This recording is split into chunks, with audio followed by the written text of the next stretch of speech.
बेटी,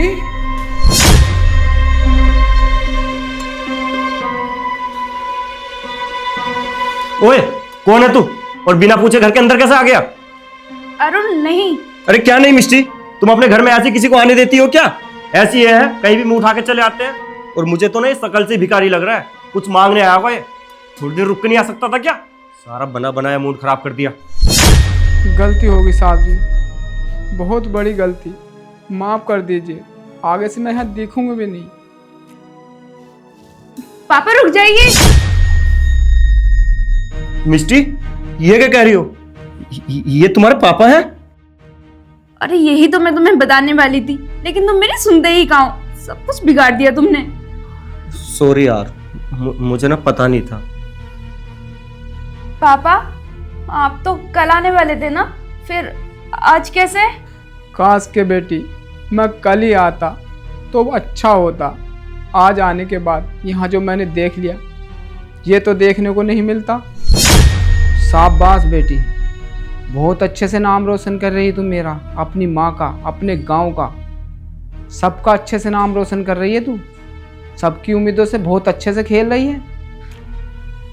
पापा, आप गलत समझ रहे हो, ऐसा कुछ भी नहीं है। हाँ बेटी, मैं गलत ही समझ रहा हूँ, क्योंकि मैं बूढ़ा जो हो गया हूँ, एक जवान बेटी का बाप जो हूँ। सारी उम्र निकाल दी मैंने ये देखते देखते क्या सही है क्या गलत है, इसलिए मैं गलत ही समझ रहा हूँ। क्योंकि मुझ में अच्छे बुरे की समझ तो है नहीं। जब मुझ में समझ नहीं है तभी तुझे शहर में पढ़ने के लिए भेज दिया। किस उम्मीद से कि तू पढ़ लिख कर कामयाब होकर मेरा नाम रोशन करेगी, गांव का नाम रोशन करेगी। अरे मुझे नहीं, पूरे गांव को उम्मीद थी तुझसे। जब मैं रास्ते से निकलता हूँ तो लोग मुझसे पूछते हैं कि पप्पू मिष्टी की पढ़ाई कैसी चल रही है, तो मैं उनसे बताता हूँ कि मेरी बेटी बहुत मेहनत से पढ़ रही है, बहुत जल्दी कामयाब होगी। तो सबको बहुत खुशी होती है। और तेरी माँ तो मुझे अपनी बीमारी का भी पता नहीं चलने देती। मैं कहता हूँ चल दवा लिया, तो कहती है जितनी पैसे तुम मेरी दवाई में लगाओगे ना, ये सब पैसे ना तुम मिष्टी की पढ़ाई में लगा दो। कभी मेरी बेटी की पढ़ाई में पैसे कम पड़ जाएं। मैं भी एक जोड़ी कपड़ों में ही टाइम काट रहा हूँ, अगर कपड़े लूँगा तो पैसे उड़ जाएंगे।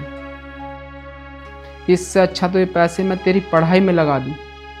तेरी माँ और मैं कैसे कैसे पैसे जोड़कर तेरी पढ़ाई में लगाते हैं, तू सोच भी नहीं सकती। हम सब यही सोचते हैं कि हमारी बेटी कामयाब हो जाएगी तो सब ठीक हो जाएगा। मैं भी बहुत सारे कपड़े ले लूँगा और तेरी माँ को भी अपनी बीमारी नहीं छुपानी पड़ेगी, फिर सब ठीक हो जाएगा। लेकिन बेटी, आज तुझे देख के लग रहा है कि तू सब कुछ ठीक ही कर रही है। तूने सबकी उम्मीदों पे पानी फेर दिया। ये सब करने से पहले तूने हमारे बारे में एक बार भी नहीं सोचा। पापा, आप मुझे माफ कर दो, मुझसे बहुत बड़ी गलती हो गई। बेटी, जब तू पैदा हुई थी ना, तो डॉक्टर ने ये बोल दिया था कि शांति फिर कभी माँ नहीं बन सकती। तो रिश्तेदारों ने, गांव वालों ने, सबने कहा था कि भगवान इससे अच्छा तो एक लड़का दे देता, जब एक ही संतान देनी थी तो। लेकिन मैंने कुछ नहीं कहा, क्योंकि मुझे बेटी होने से कोई परेशानी नहीं थी। मैंने सबसे कहा यही मेरी बेटी है, यही मेरा बेटा, यही मेरे सपने पूरे करेगी और इसके लिए मैं सब कुछ करूँगा। बहुत बड़ी बड़ी बातें बोली थी मैंने सबसे, और मेरा इतना कुछ करने के बाद तूने यह सिला दिया मुझे। तो बता, है गांव में जाके मैं सबसे क्या बताऊंगा कि मेरी बेटी शहर में पढ़ाई के नाम पर अय्याशी कर रही है। हम जो पैसे उसे फीस के लिए भेजते हैं वो उनकी फीस जमा नहीं करती, अपने आशिक पर लुटाती है, फैंसी फैंसी ड्रेस खरीदती है। तो बता, गांव वालों के सामने मेरी क्या रह जाएगी। तेरी माँ ने तेरी वजह से एक ही साड़ी में कई साल काट दी, और मैंने भी 2 साल से कोई कपड़े नहीं खरीदे, इन्हीं पहन रहा हूँ। और तू यहाँ पढ़ाई करने की जगह इन छोटे छोटे कपड़े पहन के इस लोंडे के साथ अय्याशी कर रही है।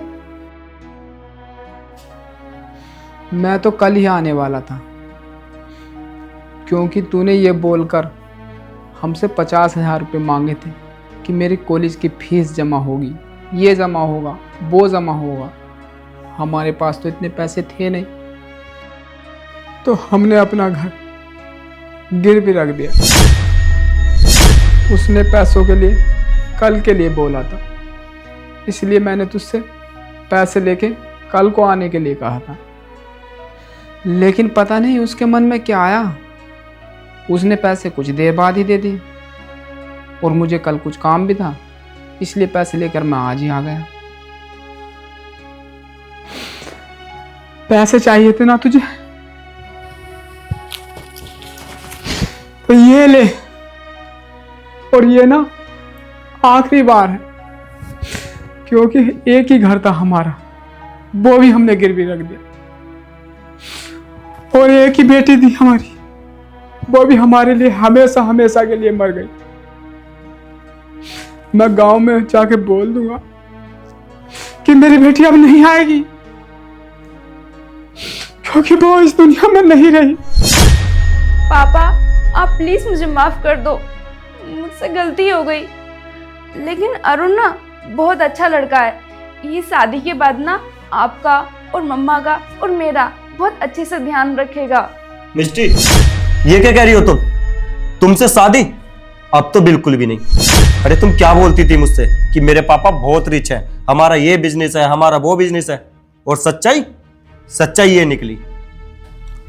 बताओ, तुम अपने इतने गरीब बाप से झूठ बोलकर पैसे मांगती थी, और काफी बार तो तुमने लाखों लाखों रुपए पार्टी में खर्च किए हैं। मैं तुमसे पूछता था तो तुम बोलती थी कि ये पैसे ना पार्टी के लिए भेजे मेरे पापा ने। देखो, मुझे ना किसी अमीर लड़की से शादी करनी है। अरे तुम्हारी पढ़ाई के लिए तो तुम्हारे पापा ने अपना घर तक गिरवी रख दिया, तो कहीं से हो रहा है तुम्हारा और मेरा लेवल मैच? देखो, मुझे ना रिलेशन रखने में उसी के साथ मजा आता है जिसका लेवल मेरे लेवल के मैच हो। और दूसरा रीजन ये है कि जो लड़की अपने माँ बाप की नहीं हुई, कल के दिन को मेरी कैसे हो जाएगी? तो मैं जा रहा हूं। और सुनो, आज के बाद ना मेरे आसपास भी मत भटक जाना, ठीक है? Goodbye. नहीं अरुण, तुम मुझे से छोड़कर नहीं जा सकते। अरुण, तुम मुझे धोखा नहीं दे सकते हो। अरुण, अरुण, अरुण। क्या हुआ? अच्छा लड़का था ना ये, फिर क्यों धोखा दे दिया तुझे? क्योंकि तूने हमारा दिल दुखाया है। जब तुझे शादी की इतनी जल्दी थी तो तू हमसे बताती कि मुझे नहीं पढ़ना, नहीं कामयाब होना, नहीं बनना कुछ भी, तो हम तेरे लिए एक अच्छा सा लड़का देख के तेरी शादी कर देते। क्यों झूठी उम्मीदों में रखा हमें? अब तेरे लिए यही सजा है, तेरा हमारा अब से कोई रिश्ता नहीं। नहीं पापा जी, आप ऐसा मत बोलिए, मुझसे बहुत बड़ी गलती हो गई। प्लीज पापा जी, मुझे माफ कर दो। मैं तुझे माफ कर दूंगा, लेकिन तब जब तू कामयाब होकर गांव में आएगी और मुझसे और अपनी माँ से माफी मांगेगी।